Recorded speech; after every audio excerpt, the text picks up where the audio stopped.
Herkese selam. Lütfen kanalımıza abone olmayı ve bildirim zilini açmayı unutmayın. Dizinin son bölümünde yaşananları ve yeni bölümde yaşanacakları anlatacağız. Dizinin özet bölümünü seyretmek istemeyenler videoyu ileri sarabilirler. Bölüm dernek gecesinde Derya'nın Hançer ile vedalaşmasıyla başlıyor. Derya dışarıda bekleyen Cemil'in yanına gitti ve onun ağladığını fark etti. Cemil, Sıla'nın dernek gecesinde Hançer hakkındaki konuşmalarına ağlamıştır. Dernek salonunda Cihan bir dostuyla konuşuyor ve o kişi dernek başkanı olan Hançer'e övgüler yağdırıyordur. Ama bu durum Cihan'ın Hançer hakkında kıskançlık yaşamasına sebep oldu.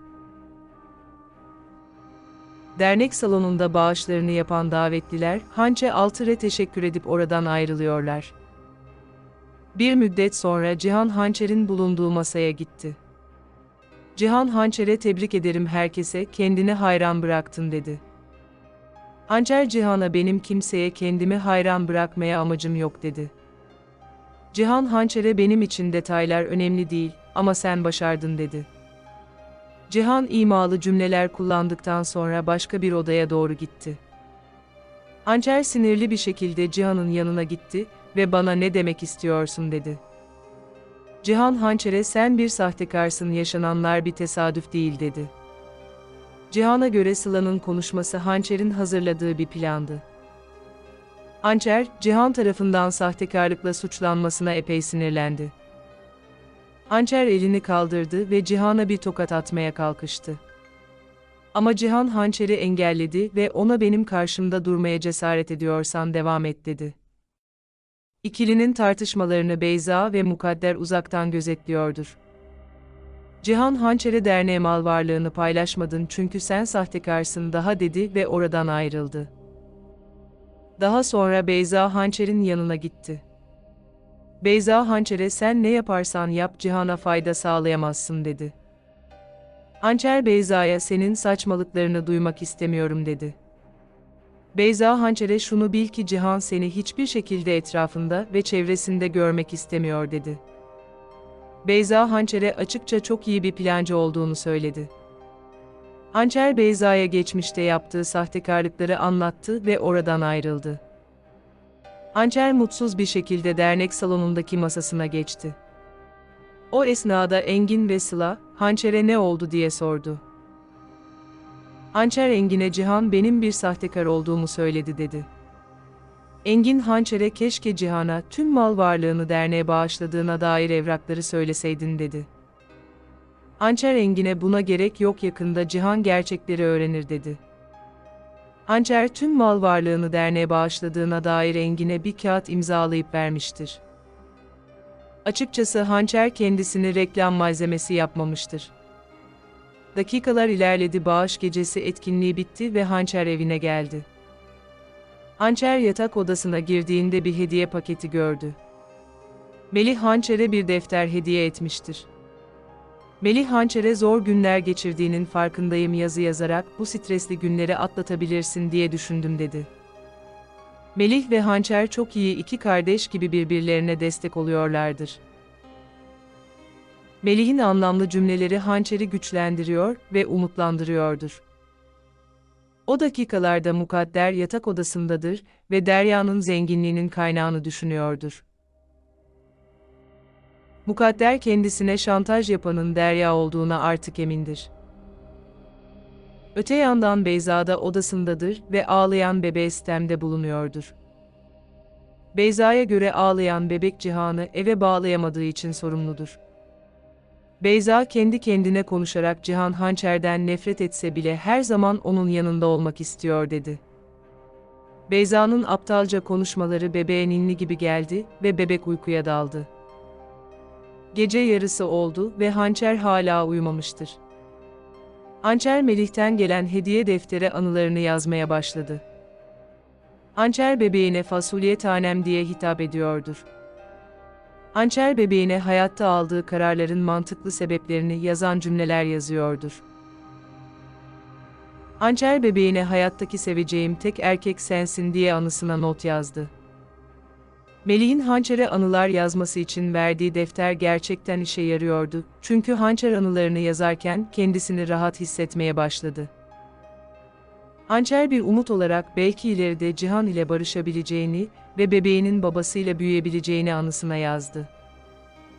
Ertesi sabah oldu, Mukadder yine sabahın erken saatlerinde dışarıya çıktı. Öte yandan Melih sabahın erken saatlerinde eve girdi, Hançer'in uyanık olduğunu gördü. Hançer dernek gecesinde yaşananları Melih'e anlattı. Melih Hançer'e "Sıla çok iyi yapmış ve anlamlı cümleler kullanmış" dedi.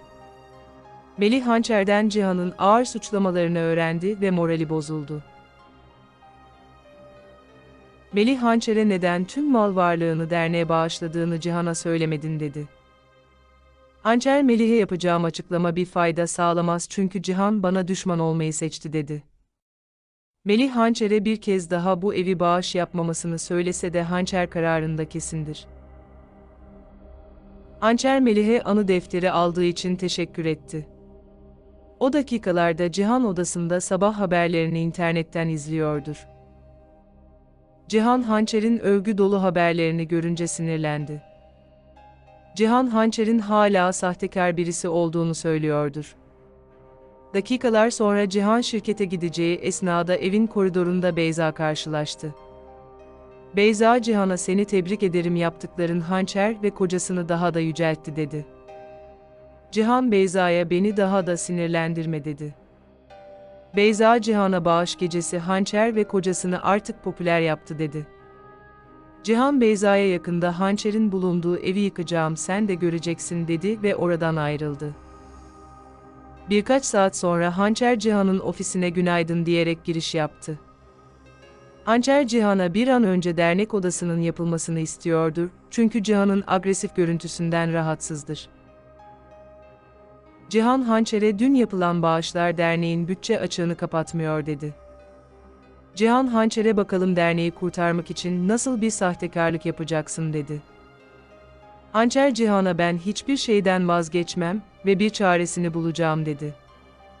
Cihan, Hançer'e bilmişlik yaparak "Bağış gecesindeki herkes söylediği bağışları yapmayacaklardır ya da bir kısmını yapacaklardır" dedi.